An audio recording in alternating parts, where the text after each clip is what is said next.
What's going on, guys? My name is Chris Holacek, and this is another session of Hollis Sessions. And today's topic is seen my share of broken halos. And yes, I'm quoting the Chris Stapleton song because this topic definitely relates to that. So when I think of that song, I think back to all my loved ones who are on the other side. And lately, one of those loved ones that's been really popping up in my dreams lately has been my grandma. Now, my grandma, she was somebody who was always her and her place that she lived, it was always my safe haven whenever my parents were fighting growing up. I always felt safe with her. And I remember when she died when I was 13, that was one of the toughest moments up to that time. You know, the toughest loss I'd felt. The most hurt I had ever felt in that time of my life.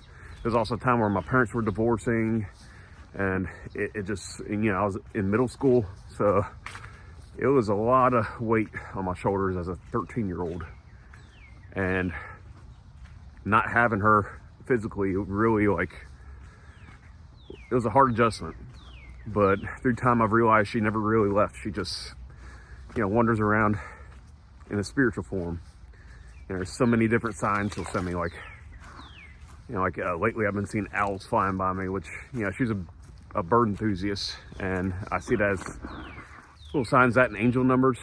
Those are little signs that your loved ones are watching out for you, and they're saying hello or whatever they're trying to say to you. And yeah, I had a very, very vivid dream last night, a lucid dream with my grandma in it, and I wanted to share that with y'all. Like, it was her at her house the way it was when I was a kid, and I got to see my grandpa there, who I never got to meet him. He died 3 months before I was born.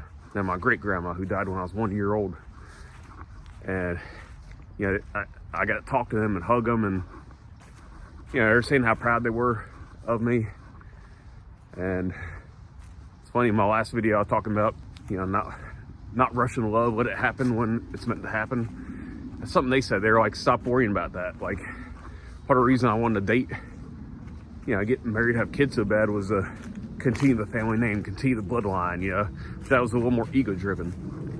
And I felt like they visited me last night and tell me, hey, stop worrying about that so much. That's, you know, we sacrificed so much for you to come here, not to worry, but to do what you love, to have a better life. To give a little backstory, they immigrated here in 1950 from Germany.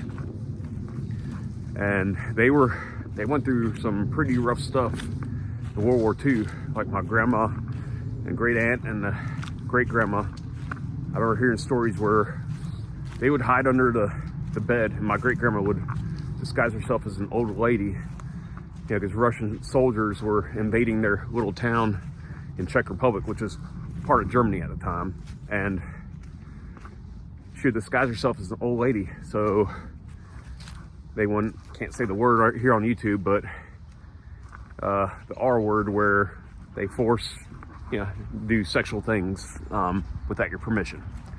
So they wouldn't do that to her and to my grandma and great aunt, because they were pretty savage back then. You know, when it comes to wartime, God knows, like, the kind of stuff they do, you don't even want to know. And yeah, my grandpa, he fought for the German army. It wasn't Nazi or anything. It was more so they held him up at gunpoint and were like, you're fighting or you die. So yeah, he had to fight for them, and he actually got captured by the Americans as a POW and got sent to Macon, Georgia for a POW camp. And he commented how well the U.S. soldiers treated him, even as an enemy. They were even friendlier to him than his own army. And that really struck a chord in him, where he's like, I got to get my family here immediately, as soon as this war's done. So he did that. Like, him and my grandma, great grandma, they had to cross East and West Germany. Like, I think they paid a farmer to get through, and you know, at the right time where the guards were busy. So I don't know if they had to dodge gunshots. You know, they crossed in the West Germany successfully and got on a boat with nothing but their last name, and got to America in 1950 and started a new life, and had my dad and aunt, and then I came in the picture many years later. And that's why, I've had the record labels, I've had people in the industry say, hey man, you need to change your name. It doesn't sound American enough. But first off, if your name is like Jones or Brown, that's not American either. That's British. Like, I think to people like my buddy, shout out to Ryan Little Eagle, he's Native American. And I can't pronounce his name in the Lakota language, but that's an American name if you want to get down to it. But anyways, got a little off topic there, but going back to my last name, I know what my grandparents, my family went through to get here, the sacrifices they made. They came here with nothing but their last name. So the least I could do was honor their last name and carry it with me. I did change the spelling. It's not the first time it's been changed spelling wise, but nobody's gonna Google it, my last name with a crazy TS in the middle, but I had to keep it. So anyways, I remember all this honor, all the honor my family has. And this dream, it reminded me of what my loved ones, my family members, the ultimate sacrifice and love they made for me by coming here. And I'm so thankful to have been able to talk to my grandma and hear her stories growing up. I was so thankful to have her in my life. And she's always a sense of peace to me.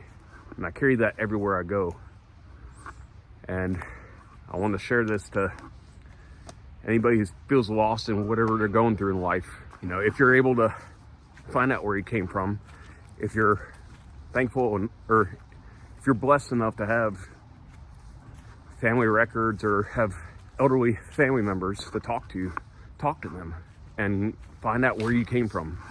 It's a good way to know where you're going, where you came from. It's a good idea. If you're not aware, you're gonna head in the exact same direction as the people who lived before you. And that can be good, which, in that case, don't change anything. If anything, implement improvements. But if it's bad, you gotta be aware of it and you gotta work on it. Be aware of anything in your family history that is gonna hold you back. Make peace with that. And if you don't have any family records, just pray or meditate. That's what I did. I don't know if it's true or not that you connect with them on the other side doing that, but I felt like I did through all the meditating I do. And it brings me a sense of comfort whenever life gets rough. I remember the sacrifices they made. I even wrote a song for them called American Dream. I also talk about my other grandfather who fought in the U.S. Army as a medic. And it's just great to know where you came from and be aware of the angels that are watching over you at all times. Just know you're always watched. You always have your loved ones looking out for you at all times, even when you don't think there's anybody else around. Anyways, I went a little deep on this video, but I hope y'all enjoyed it. If you found any value in this, please do hit the like and subscribe button. And I will continue to make more and more content for y'all. It's an honor of mine. And until my next session, we'll holla at you later.